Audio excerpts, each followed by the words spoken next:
Buongiorno e bentornati di nuovo nella mia cucina. Oggi farò qualcosa di un po' più goloso rispetto a quello dell'ultima ricetta. È una richiesta che mi facevano già da tempo le mie figlie e visto che oramai ho la planetaria mi stanno spingendo a fare più dolci del solito.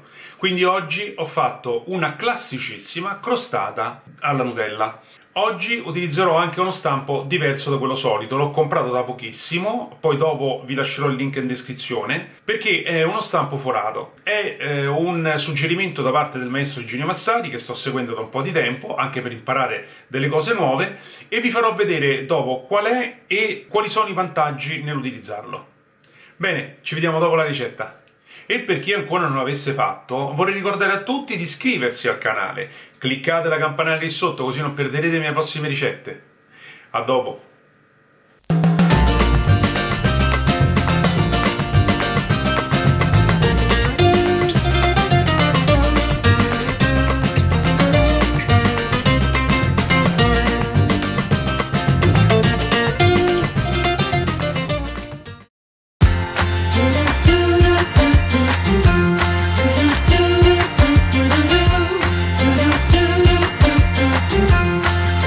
Tirate la frolla fuori dal frigo. Per la sua ricetta vi lascio il link qui sopra in descrizione.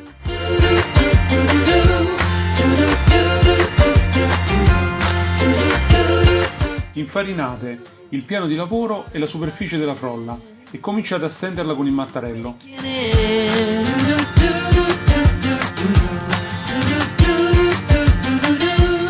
It was bound to happen, 'cause your heart is caving in.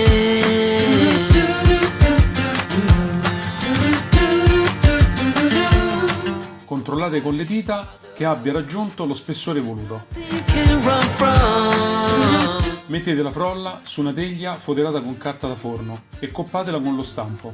You make it, 'cause I can't change it anyway. Con la pasta in eccesso la rimpastiamo e poi la allunghiamo per fare un giro torta. Before you know. Ora arrotoliamo la striscia che abbiamo ricavato e la mettiamo all'interno dell'anello girandola piano piano per creare la cornice della crostata. Ora fatela aderire bene al fondo della crostata stessa. The rules we keep. Passiamo ora alla farcitura. Prendiamo la Nutella e spalmiamola per bene su tutta la superficie. Mi raccomando, la farcitura non deve superare il 20-30% del volume della crostata. La rimanente folla stendiamola e con una ruota dentata ricaviamo le strisce per la crostata.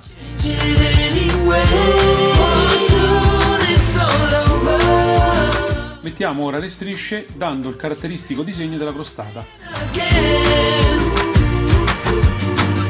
Before you know it, it's all over. So enjoy your heartbreak. Enjoy. Con il fondo di un coltello facciamo aderire le strisce, creando così anche un motivo decorativo sulla crostata.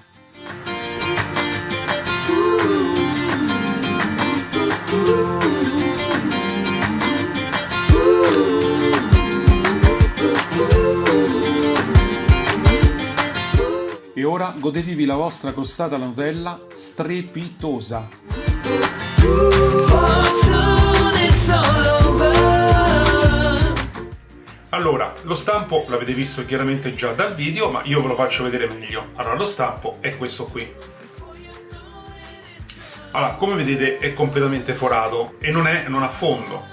In pratica il maestro Massari dice che tanto questa è l'ultima tecnica che viene utilizzata in pasticceria. In pratica con questo si coppa la frolla, dopodiché il fondo si lascia così, si mette la cornice e poi si mette la farcitura, che può essere marmellata o in questo caso la Nutella, e poi le striscioline sopra. Perché è forato? Perché nell'atto della cottura la frolla ha la possibilità, tra virgolette, di respirare, cioè di far passare anche l'aria, in modo tale che non si crei dell'umidità e quindi possa alterare la cottura.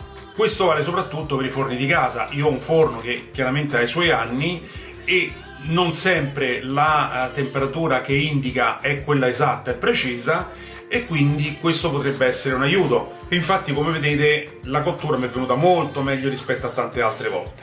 Comunque è uno stampo che costa poco più di 10 euro, quindi stiamo parlando veramente di una spesa abbastanza tranquilla. Questa è la prima volta che l'ho utilizzato, lo utilizzerò in futuro per altri lavori e vedremo se effettivamente ha questi vantaggi. Io vi ringrazio per avermi tenuto compagnia fino a questo momento e niente, ci vediamo alla prossima ricetta. Buona giornata a tutti!